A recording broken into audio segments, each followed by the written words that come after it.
Greetings, my young Padawans. Watching Soundwave TV you are. Yes. Today is May 4th, the unofficial Star Wars Day. And exactly, we're going to recognize one of the great movie franchises in Hollywood history. You know, George Lucas came up with this epic 9-part series that we only saw 6 of, that I guess we're only going to see 6 of at this point. And you know, I'm not a huge collector, never gone to any of the conventions or anything, but I've always had a healthy respect for the movie making process. You know, he incorporated, you know, the parallel action where you might have Luke doing one thing, and then you have the droids doing another thing, and then you have Han, Leia, and Chewie doing something else, and everything will be going on at the same time. You got basically, phone apps that can do the special effects that they were using back then, but at the time it was a technological achievement what they were doing. And, they've able to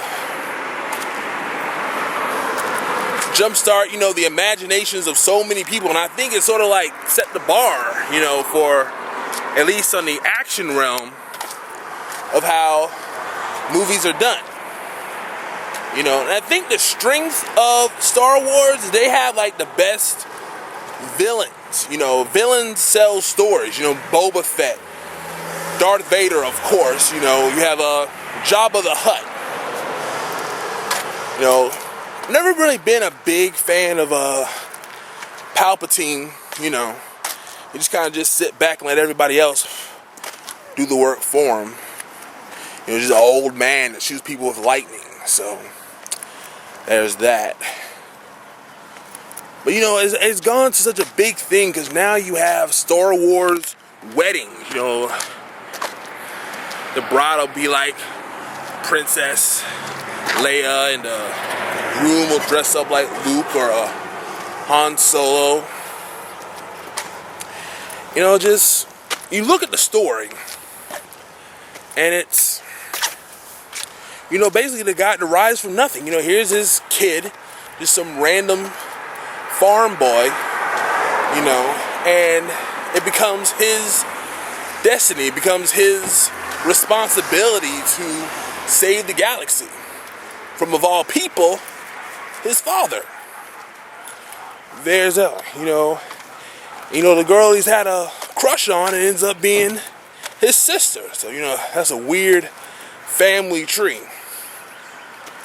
Now, I got into Star Wars a little later than most, kind of right around when the first prequel came out. So I kind of have a different view, a different take on the prequels than a lot of people. I don't think they were that bad as people try to make them out.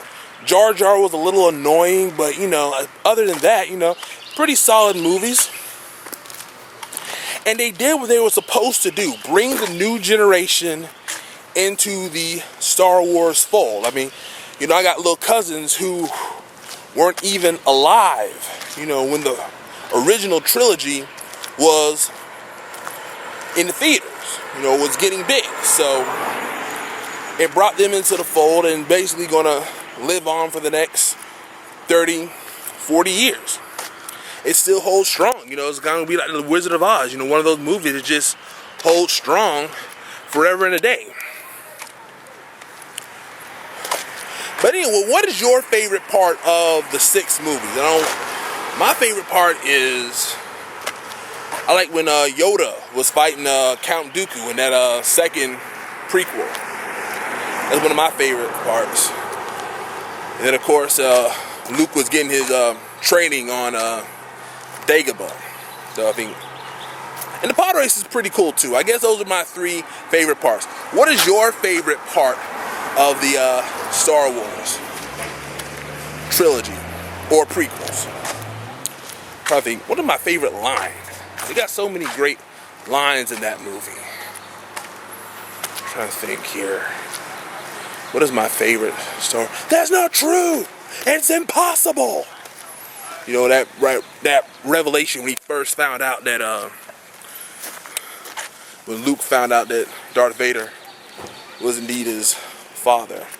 And another question, who do you think did the better parody of Star Wars? Was it Robot Chicken or was it Family Guy? I know they go back and forth. Family Guy did the whole big sweeping, kind of based on a storyline, and Robot Chicken kind of quick punchy deals.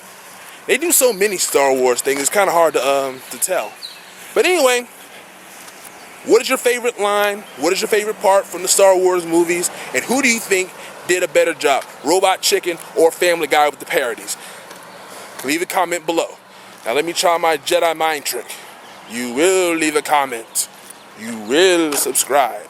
Anyway, this is Soundwave signing off.